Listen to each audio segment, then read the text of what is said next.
This is the Kia Syros, which we have had in our long-term fleet for a little over 3 months, and during these 3 months we have driven it in different traffic and different road conditions. And over the next few minutes I'm going to tell you what's good about this vehicle, what's not, and most importantly, should you consider spending your money for the Syros or not.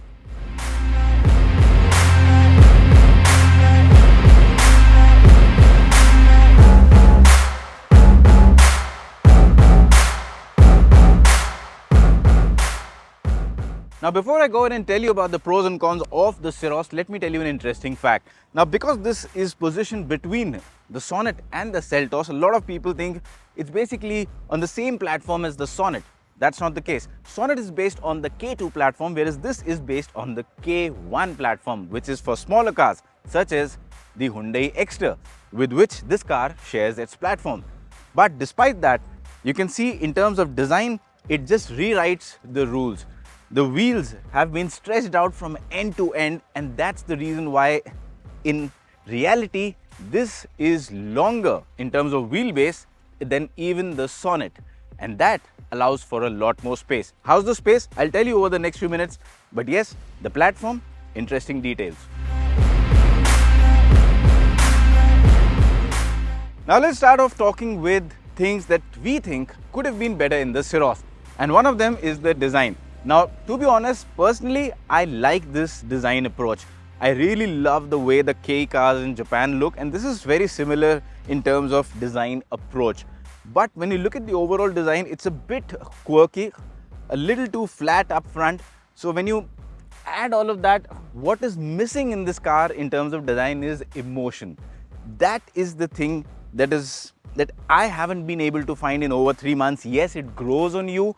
In fact, when I saw this car for the first time, compared to that, if I look at it today, I like it a lot more than the way I did when I looked at it the first time. So it does grow on you, but again, it's not a design that will appeal to a wide base of audience.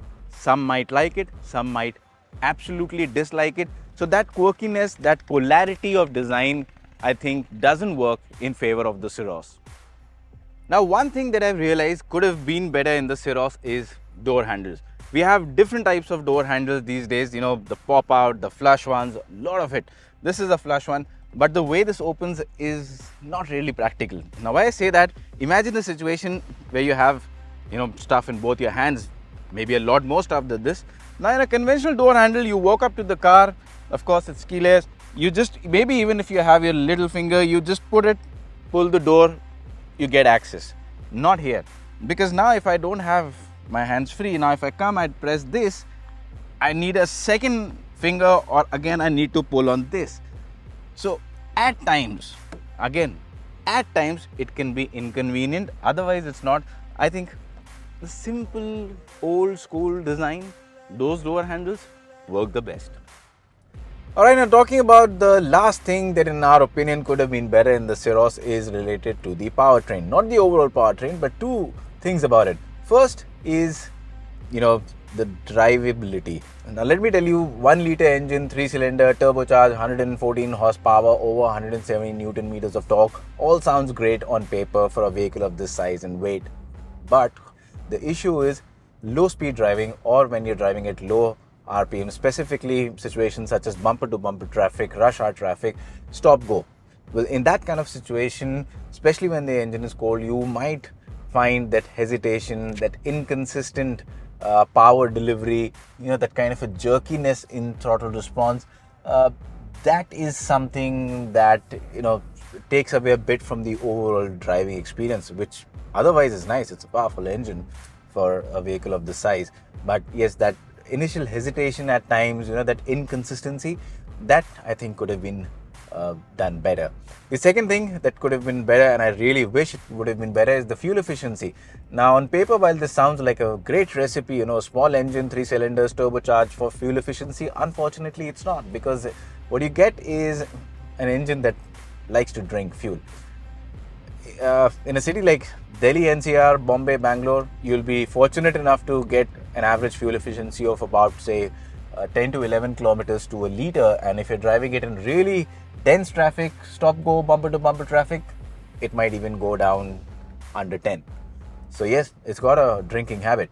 And on the highways, expect anywhere between 14 to 16 kilometers, closer to 16 only if you're driving it at, sort of like 80 kilometers an hour and consistently cruising, only then. Otherwise, if it, about 14.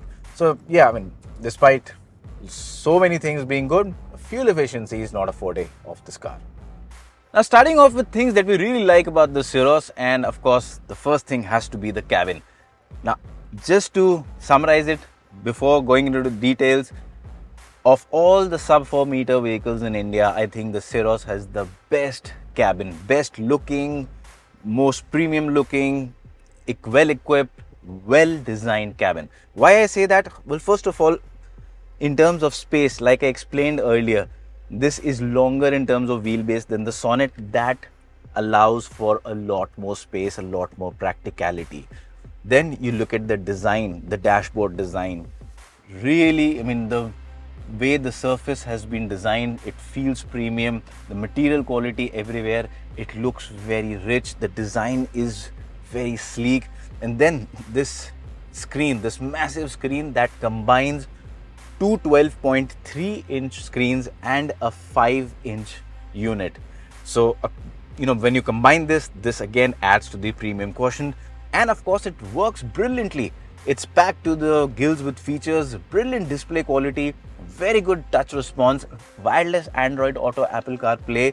And then, in terms of user interface, it's again easy to use.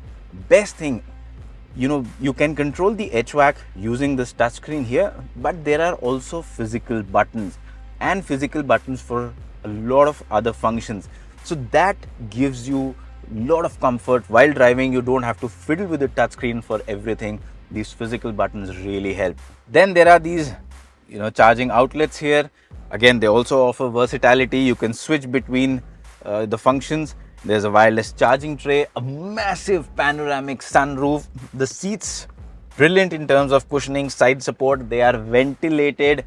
And when you look at this overall driver seat, again, it's electrically adjustable. So all of these functions are there. It's packed to the gills with features. It's got a brilliant Harman Kardon audio system. So if you're an audiophile, it's going to keep you happy in that respect also. But again, that's not where the party ends. The rear seat, let me tell you. The rear seat of the Syros is truly exceptional. Of course, that additional wheelbase, that really helps. Now you can see, basically with the driver's seat adjusted to my driving preference, I'm 5 feet 8 inches for reference. You can see lots and lots of knee room. I can easily stretch my legs underneath the driver's seat, and there's still space for someone taller than me to do the same. Now, I think this is probably the most spacious sub 4 meter car you can buy. This amount of space, and that's not it. The party hasn't even started. You get a touch panel here. It shows you the air quality. You can control the blower speed. Of course, you've got the AC vents here, and then 2 charging outlets. Beyond that, you also get a ventilated function for the rear seats. Yes, of course, it's not for the backrest. In the front, you get it for the backrest and the seat. Here, it's only for the seat, not the backrest. But then again, to have it at the back seat in this price segment is truly outstanding. In terms of practicality, the overall cabin, all throughout the door pockets, the center console, lots of space, lots of cubby holders. That really works well. In terms of headroom also, you can see that there is a lot of clearance. So even if you are someone taller than me, space is not going to be a problem. There's a nice cushioned armrest. Kia has also thrown in sun blind, but there's still a lot more. These seats, now because of this extra space that is available due to the longer wheelbase, are adjustable. To this point, you can adjust both of them in a 60-40 split. Still, that's not it. If you want more comfort on a longer drive, of course, the backrest is adjustable. I can go till that extent.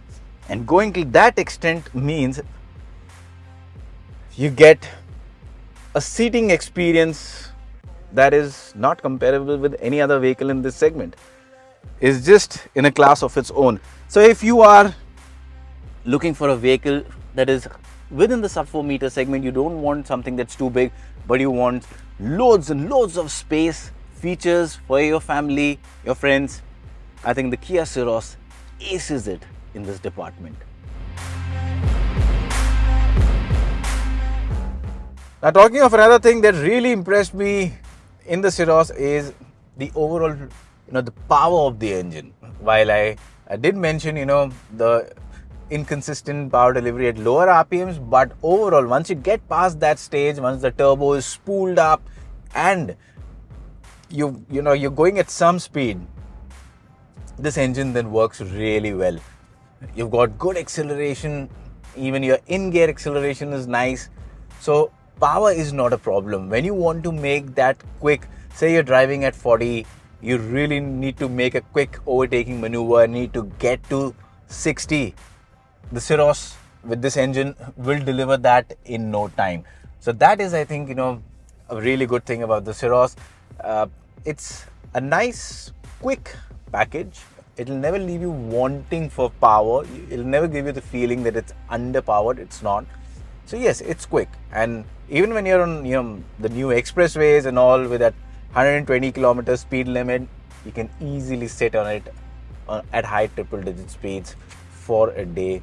The car, the engine will not get stressed. The other thing I really like about the driving is overall visibility. Now, of course, it's a tall boy design, nice. The glass house area is really wide, and as a result of that, with these slim A pillars, your front, your side, the overall visibility is great, and that gives you a lot of confidence while driving. It also makes the car very easy to drive. Of course, you have got a 360-degree camera with some great animation. So that really makes it easy even for new drivers to park in and out of tight spots. So that's something really good about the Syros. And then, of course, the ride quality and handling. We also need to talk about that. Now, the ride quality, I think, is on the softer side, which I quite like. I would say it's something we like about the Syros. The handling, not so much, but I will still not classify it as something that could have been better, because understand the Syros is not aimed at the driving enthusiasts. It's not a sports car. It's aimed at people who are looking for maximum space, comfort, features, practicality in a small car in a certain budget. And for that kind of a buyer, the handling that the Syros provides is predictable. It's not a nervous handling car. In terms of straight line stability, when you're doing high triple digit speeds, no problem at all. If you have to do panic braking, hard braking, the car can maintain its line. It will not veer off. So all those are good things. Yes, what it doesn't like doing is going around corners at a very fast speed, but that's not what it's made to do. So yes, if you are doing that, you will get a fair amount of body roll, and while it will cope up, the inherent chassis structural strength is quite nice. The grip from the tires is decent. Do keep in mind, it's not a car to go dancing around corners, but for everything else, it does the job quite well. Alright, so now to answer the main question, who should be buying the Syros? Well, if you are someone out there looking for a small compact vehicle which is more like an SUV, but at the same time you do not want to compromise on space, you do not want to compromise on features, tech, you want everything, but at the same time you also want a lot of practicality and you want the cabin to look really plush and premium, I think that's a package that Syros delivers in a brilliant manner. I think no other vehicle in the sub 4 meter segment in India does it better than the Syros right now. Not even Sonnet. So it delivers brilliantly on all those expectations, and it's loaded with features that also comes with level 2 ADAS, so active safety, passive safety. It has those aspects covered really well. So yes, if these are your key requirements, and if you can accept, live, or probably love the exterior design and want primarily a car that is really good from the inside, there's no other vehicle that I can think of that delivers more than the Kia Syros. As for the prices, they are mentioned on your screen right now. for both the versions, petrol and diesel, and the pricing I think is decent, but I think it could have been a little more aggressive. But at the end of the day, like I said, decent, not bad pricing at all. If you think this video helped you make some buying decision, then please hit that subscribe button. Also press that little bell icon so that our videos can reach to you on time, and do not forget to share it as well.